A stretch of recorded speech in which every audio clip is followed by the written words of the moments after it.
পুনৰ বিতৰ্কত শিৱসাগৰৰ ইউনুছ তামুলী নামৰ যুৱকজন ইউনুছ তামুলীৰ বিৰুদ্ধে একাধিক সংগঠনৰ এজাহাৰ দাখিল খিলঞ্জীয়াক লৈ বিৰূপ মন্তব্য কৰি এতিয়া বিপদত পৰিছে ইউনুছ তামুলী দৃষ্টিকটু আৰু উচতনিমূলক মন্তব্যৰ বাবে ইউনুছৰ বিৰুদ্ধে এতিয়া ক্ষোভ উজাৰিছে ইউনুছ তামুলীৰ বাক্যই ঐক্য সম্প্ৰীতি বিনষ্ট কৰিব বুলি দাবী তুলি এজাহাৰ দাখিল কৰিলে কেইবাটাও দল সংগঠনে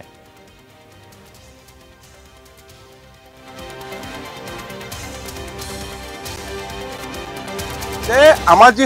হাতামপৰীক্ষীয় ঐক্য সম্প্ৰীতি আছে সেই হাতামপৰীক্ষীয় ঐক্য সম্প্ৰীতি বিনষ্ট কৰাৰ কাৰণে আজি হুজাইত তেওঁ যি ধৰণে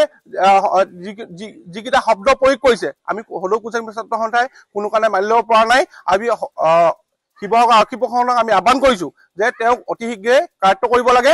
দীৰ্ঘদিন ধৰি খিলঞ্জীয়াৰ অধিকাৰ সনদৰ দাবীৰ কাৰণে আমি ৰাষ্ট্ৰসংঘত আমাৰ নিজৰ বক্তব্য দাঙি ধৰি আহিছো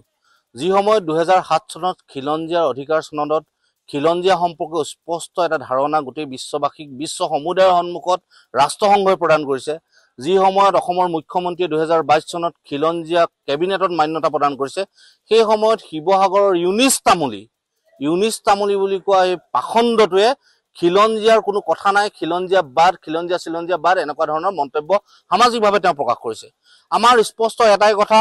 যে এই ব্যক্তিজনক অতি শীঘ্ৰে কি কৰিব লাগিব আৰক্ষী প্ৰশাসনে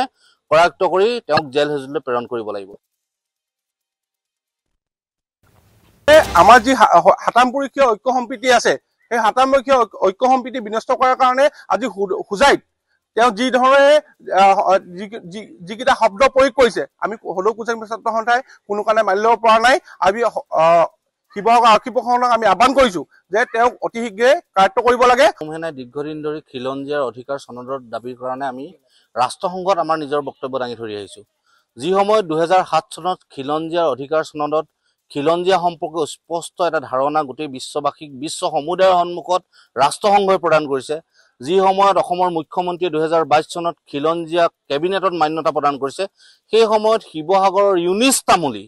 ইউনুছ তামুলী বুলি কোৱা এই পাখণ্ডটোৱে খিলঞ্জীয়াৰ কোনো কথা নাই খিলঞ্জীয়া বাদ খিলঞ্জীয়া বাদ এনেকুৱা ধৰণৰ মন্তব্য সামাজিকভাৱে তেওঁ প্ৰকাশ কৰিছে আমাৰ স্পষ্ট এটাই কথা যে এই ব্যক্তিজনক অতি শীঘ্ৰে কি কৰিব লাগিব আৰক্ষী প্ৰশাসনে কৰায়ত্ব কৰি তেওঁক জেল হেজুললৈ প্ৰেৰণ কৰিব লাগিব